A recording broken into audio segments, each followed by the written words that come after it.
Pertumbuhan dan perkembangan manusia. Pengertian pertumbuhan. Pertumbuhan merupakan proses bertambahnya jumlah dan ukuran sel dalam tubuh. Pada saat kita mengalami pertumbuhan, maka sel di dalam tubuh semakin bertambah banyak, jaringan dan organ tubuh juga semakin besar atau meningkat. Pertumbuhan manusia berupa perubahan fisik yang dapat kita ukur melalui angka. Selain itu, dapat diukur tinggi badan, besar badan, dan berat badan. Pertumbuhan juga tidak dapat kembali ke dalam keadaan yang semula.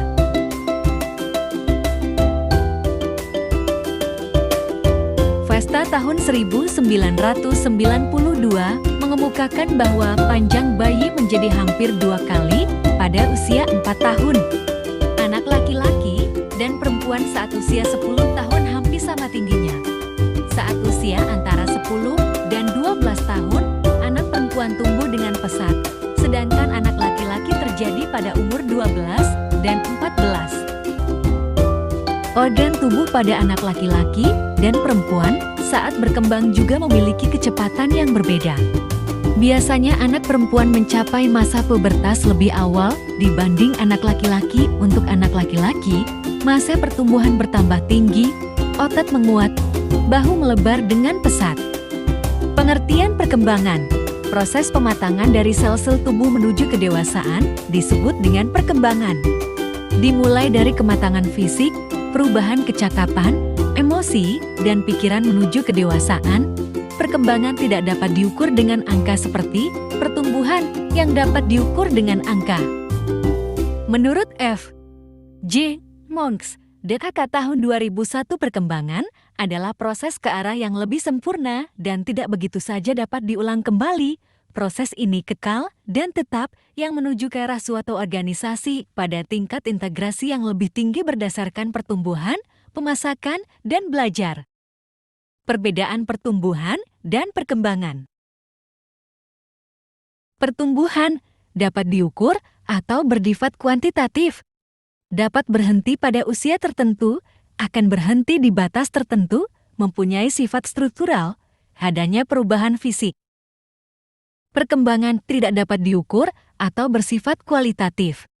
Berlangsung semasa hidup, tidak terbatas, memiliki sifat fungsional, adanya perubahan kemampuan dan karakter.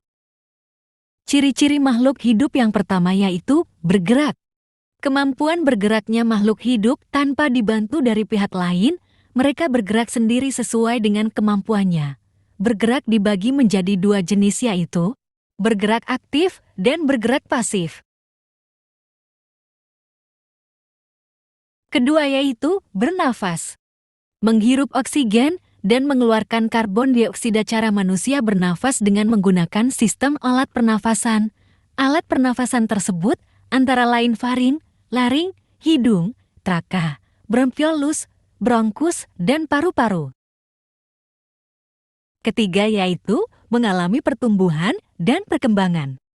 Pertumbuhan yaitu mengalami penambahan pada berat dan tinggi badan dikarenakan dipengaruhi oleh beragam makanan, minuman maupun kebiasaan olahraga. Perkembangan itu sendiri awal proses pematangan sel menuju dewasa. Keempat yaitu berkembang biak. Berkembang biak merupakan kemampuan atau usaha makhluk hidup guna mendapatkan keturunan dengan melestarikan jenisnya. Manusia berkembang biak dengan cara melahirkan. Kelima yaitu makan dan minum. Setiap makhluk hidup akan membutuhkan makanan atau minuman yang bergizi tinggi dan sehat agar tubuh mendapatkan energi untuk beraktivitas. Keenam yaitu peka terhadap iritabilitas atau stimulan. Secara umum manusia atau makhluk hidup mempunyai stimulan yang berbeda-beda. Misalnya, saat ada sinar matahari pupil manusia akan mengecil secara spontan. Faktor-faktor yang mempengaruhi pertumbuhan dan perkembangan. Di dalam pertumbuhan dan perkembangan manusia, terdapat juga faktor-faktor yang mempengaruhi keduanya, antara lain sebagai berikut. Faktor genetik atau keturunan, faktor hormon, faktor gizi, faktor lingkungan, faktor olahraga atau kesehatan, faktor pendidikan. Tahapan-tahapan pertumbuhan dan perkembangan manusia. Yang pertama, embrionik.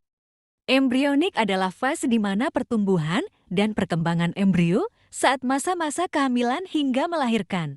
Perkembangan embrio dalam kandungan akan semakin bertambah berat dan ukuran dan dimulainya organ-organ tubuh yang muncul. Kedua, pascaembrionik atau bayi. Pascaembrionik atau bayi merupakan fase pertumbuhan dan perkembangan yang terjadi setelah melahirkan. Pada tahap ini, bayi sudah bisa bernafas dengan sendirinya. Organ-organ tubuh dalam fase ini sudah bisa bekerja walaupun belum maksimal. Mulai berkembangnya saraf dan otot, serta akan membentuk awal kesadaran. Alat gerak seperti tangan dan kaki mulai digunakan. Ketiga yaitu masa kanak-kanak.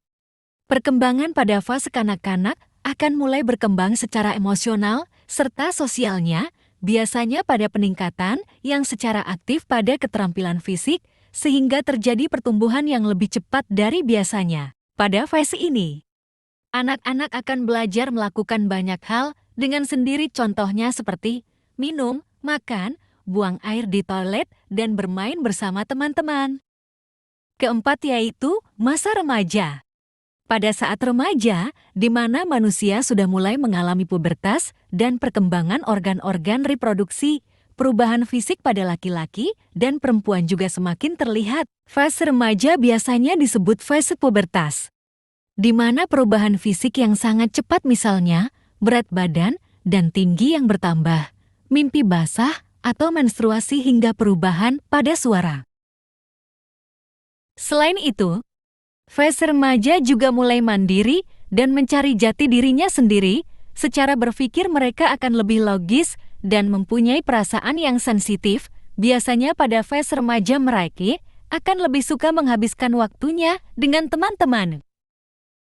Kelima yaitu masa dewasa.